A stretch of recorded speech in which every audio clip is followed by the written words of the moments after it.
will start with a new chapter from your history portion, that is the Sultans of Delhi. So let's start.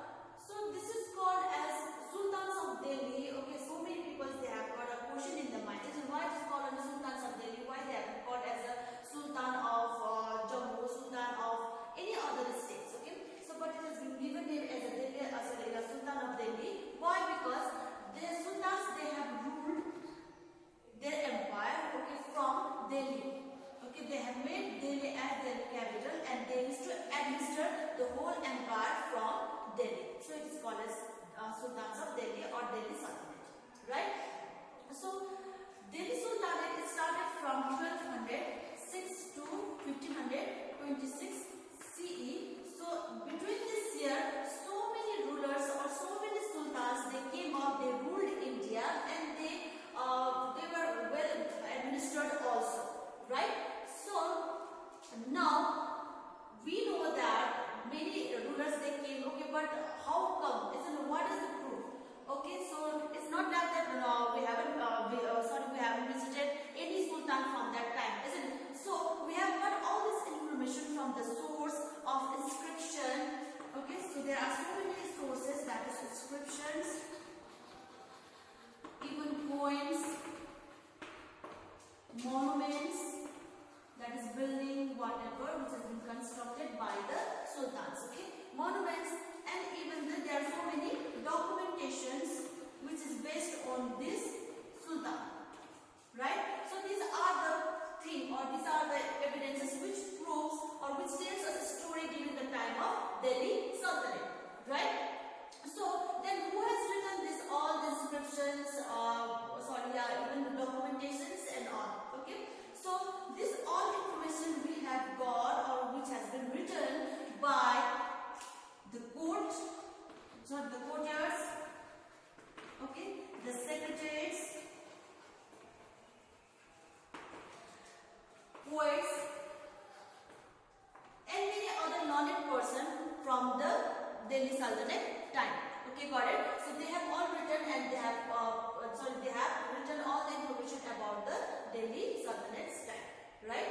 So now, even apart from this, courtiers or secretaries, there were other foreign travelers also who came or who visited to India during the time of Delhi Sultanate. So they observed, okay, they noticed the society, the political and the economical condition of India during the Delhi Sultanate. So they have written an account on the basis of the rulers. Okay, they have written all the story, all the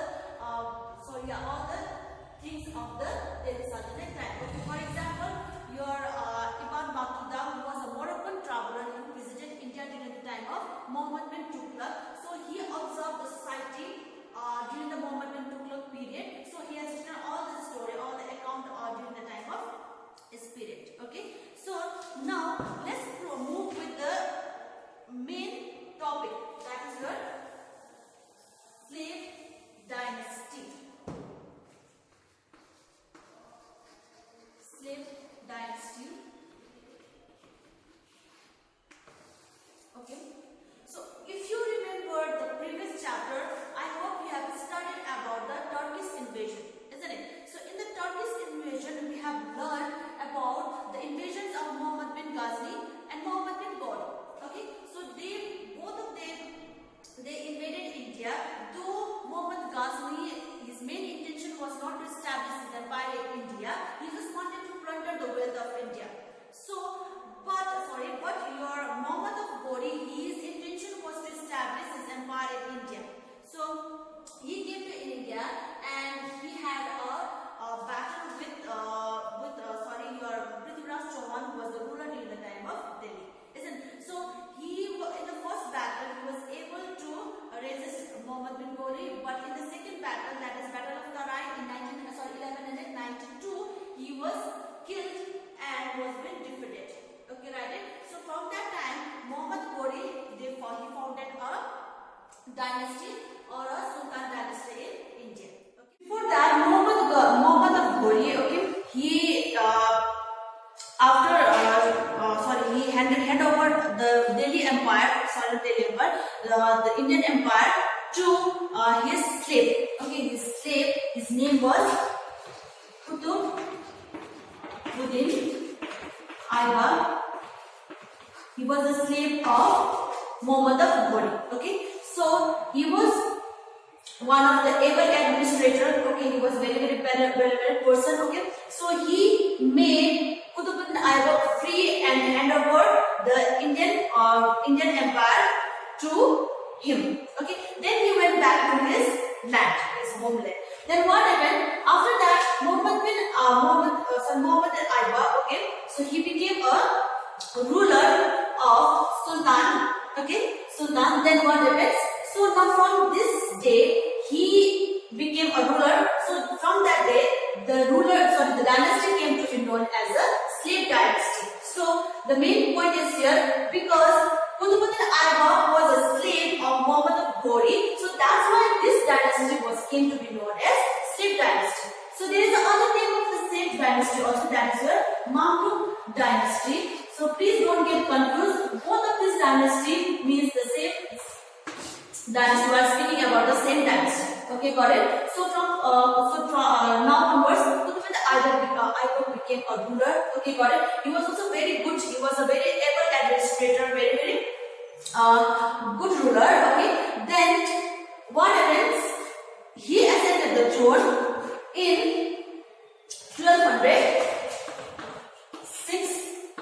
Okay, till 1210 CE. So for this period, okay, so he ruled from 1206 to 1210 CE. Okay, got it? So what happens? He was very kind-hearted person also. So the people used to call him as a love box. Okay, so this was the name given to Qutbuddin Aibak by the people. Okay, he was very kind-hearted person, generous person. Okay, he was a well administrator. So he, in a short span, okay, that is from it's only for 4 years he has ruled, isn't it? So for a short period also he was able to maintain the empire very strong. Okay, he also captured the various part of northern India. Okay, and he has made the Sultan dynasty strong. Then after him, his son became a successor. Okay, his son became the successor. But soon what happened? His son-in-law, whose name was Iltutmish. Okay, Iltutmish. He gained the power. He captured the throne of Delhi Sultanate and he captured the throne. Okay, got it? Now, though since his son was not so powerful, so he was able to capture the throne. Listen. So Iltutmish is also considered as a real founder of Delhi Sultanate. Why? Because previously Qutbuddin Aibak was ruling Indian Empire, but his actual capital was Lahore. Okay, got it? But Iltutmish was the one who shifted the capital from Lahore to Delhi. So that's why he is considered as the real founder of the Delhi Sultanate, right? So now Iltutmish was also very powerful ruler. Okay, got it? And he was the one who has founded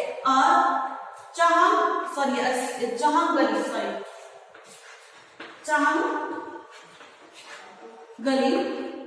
Okay, got it? So this Gali was actually where the 40 name, it was a group of 40 courts, okay, courts or 40 nobles formed this Gali. Okay, got it? So this main work of this Gali was to advise or to give or to support or to give advice to the ruler. Okay, got it? So that was the main work of Gali. So, okay, but later on, what happens? These Galis, they got a more power. Okay, they became more strong and they started to suppress the ruler. Okay, they started to make the ruler of their choice. Okay, so that was we're going to study more about Gali in later on. So now Iltutmish, he ruled from only from 1211 to 1236 CE. He succeeded to capture various states or various regions of northern part of India. Okay, northern part of India. Okay, like Ajmer, your Jalore, okay, what is Varanasi, Malwa, Ujjain, Kanwas, etc. Ranthambore. So these all states was been captured by Iltutmish during this period, and he made almost whole northern part of India as the part of Delhi Sultanate. Okay, so one of the most important fact about the Iltutmish was he was able to resist the invasion of Genghis Khan, the Mongolian tribe. He has invaded India. So actually, what has happened here? Genghis Khan, he has got some rivalry with a Persian ruler. Okay, and during the time of battle, okay, that person or the ruler of Persia, he came to India for asking, okay, for pleading shelter to Iltutmish. Okay, but Iltutmish, he had understand the clearly, okay, about the story, and he did allow the Persian ruler to settle or to get settled in the Delhi Sultanate area. Okay, so because of that also the Genghis Khan, he withdraw the idea of invading India. So it proves that he was a able administrator. Okay, Iltutmish was an able administrator and was able to resist the invasion of the Genghis Khan. Okay, so that was about the Iltutmish. Now after Iltutmish, okay, so he has a son. Okay, he has got 4 sons. So among these 4 sons, none of them was a able administrator. Okay, they were very weak. Okay, got it? And they don't have any idea about how to rule the country or the empire. Okay, so he has a girl child, also a daughter, and her name was Razia Sultan.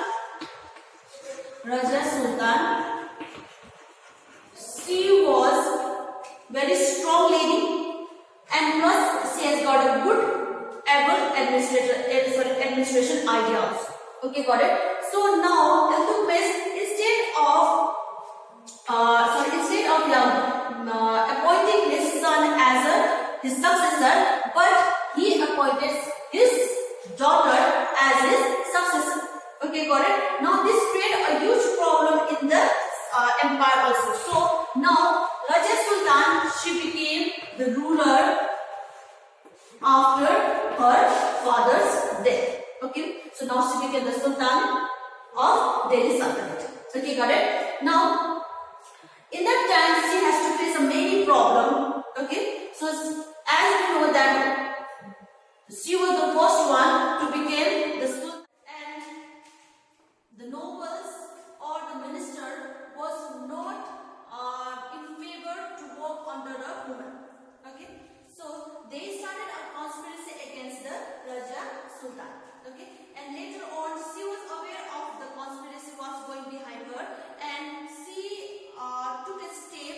Okay, she got or she thought to get married with, not thought, she actually got married with the leader of the nobles. Okay, and his name was Altwani. Okay, so but later on that idea also didn't work properly. Okay, and later on in 1214 both her husband and she was been defeated and killed by the nobles. Okay, got it? So that this period was, her period was very for short span. Okay, but also in that time she was able to suppress the noble powers. Okay, and she was able to capture the other part of the northern India. Then after her, okay, after Razia Sultan, her brother, that is Nasruddin Muhammad, became the ruler. Okay, in 1246. Okay, he became the ruler. Nasruddin became the ruler, which was been appointed. Okay, he was been appointed by the nobles, but he was very weak. He was not like compared to the other previous rulers. Okay, and soon Balban, Ghazipin Balban, who was one of the nobles of Sultanate dynasty, he took the power. Okay, he captured the throne and he declared himself as the Sultan of Delhi. So now from here, your new ruler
Yeah, Jin-Ilai.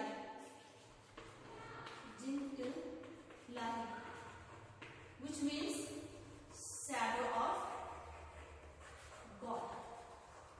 So he titled himself as a Jin-Ilai, okay, and he also introduced a new Persian customs, okay, a new Persian custom, that is Sajda, or it's called as Sizda and Pybos.